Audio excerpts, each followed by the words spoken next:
درج ہے۔ فیہا کتبن قیمہ، یہاں کتبن سے مراد احکام دینیہ اور قیمہ معتدل اور سیدھا۔ وما تفرق الذین اوتوا الکتاب الا من بعد ما جاءتهم البینہ، یعنی ایسی کتاب جن میں صحیح اور درست احکام ہو اور اہل کتاب اپنے پاس ظاہر دلیل آ جانے کے بعد ہی اختلاف میں پڑھ کر متفرق ہو گئے۔ یعنی اہل کتاب حضرت محمد صلی اللہ علیہ وآلہ وسلم کی آمد سے پہلے مجتمع تھے، یہاں تک کہ آپ صلی اللہ علیہ وسلم کی بعثت ہو گئی، اس کے بعد یہ متفرق ہو گئے۔ ان میں سے کچھ مومن ہو گئے لیکن اکثریت ایمان سے محروم ہی رہی۔ نبی پاک صلی اللہ علیہ وسلم کی بعثت اور رسالت کو دلیل سے تعبیر کرنے میں یہی نکتہ ہے کہ آپ صلی اللہ علیہ وآلہ وسلم کی صداقت واضح تھی، جس میں مجال انکار نہیں تھی۔ لیکن ان لوگوں نے آپ صلی اللہ علیہ وآلہ وسلم کی تکذیب محض حسد اور عناد کی وجہ سے کی۔ یہی وجہ ہے کہ یہاں تفرق کا ارتکاب کرنے والوں میں صرف اہل کتاب کا نام لیا ہے، حالانکہ دوسروں نے بھی اس کا ارتکاب کیا تھا، کیونکہ یہ بہرحال علم والے تھے اور آپ صلی اللہ علیہ وسلم کی آمد اور صفات کا تذکرہ ان کی کتابوں میں موجود تھا۔ وما امروا الا لیعبدوا اللہ مخلصین لہ الدین حنفاء ویقیموا الصلاۃ ویؤتوا الزکاۃ وذلک دین القیمہ، انہیں اس کے سوا کوئی حکم نہیں دیا گیا کہ صرف اللہ کی عبادت کریں، اسی کے لیے دین کو خالص رکھیں۔ یعنی ان کی کتابوں میں انہیں حکم تو یہ دیا گیا تھا کہ وہ اللہ کی عبادت کریں۔ حنیفن کے معنی ہے مائل ہونا، کسی ایک کی طرف یکسو ہونا، اور حنفاء جمع ہے، یعنی شرک سے توحید کی طرف اور تمام ادیان سے منقطع ہو کر صرف دین اسلام کی طرف مائل اور یکسو ہوتے ہوئے، جیسے حضرت ابراہیم علیہ السلام نے کیا۔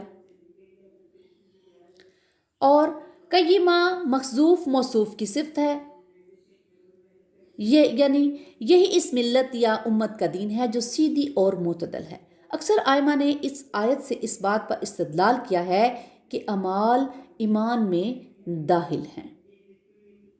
ان الذین کفروا من اہل الکتاب والمشرکین فی نار جہنم خالدین فیہا اولئک ھم شر البریہ، بے شک جو لوگ اہل کتاب میں سے کافر ہوئے اور مشرکین سب دوزخ کی آگ میں جائیں گے جہاں وہ ہمیشہ رہیں گے، یہ لوگ بدترین خلائق ہیں۔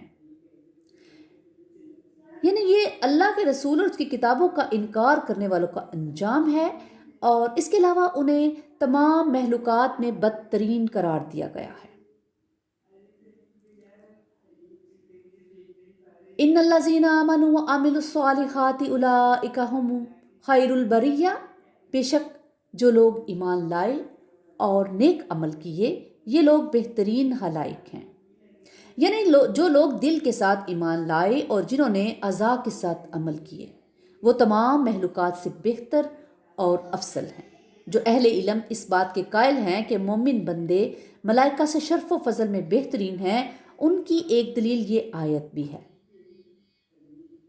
بریہ برا یعنی خلق سے ہے، اسی سے اللہ کی صفت باری ہے، اس لیے بریتن اصل میں بریاتن ہے، حمزہ کو یا سے بدل کر یا میں ادغام کر دیا گیا ہے۔ جزاؤہم عند ربہم جنات عدن تجری من تحتہا الانہار خالدین فیہا ابدا رضی اللہ عنہم ورضوا عنہ ذالک لمن خشی ربہ، ان کا بدلہ ان کے رب کے پاس ہمیشگی والی جنتیں ہیں جن کے نیچے نہریں بہہ رہی ہیں، جن میں وہ ہمیشہ ہمیشہ رہیں گے۔ اللہ تعالیٰ ان سے راضی ہوا اور یہ اس سے راضی ہوئے، یہ ہے اس کے لیے جو اپنے پروردگار سے ڈرے۔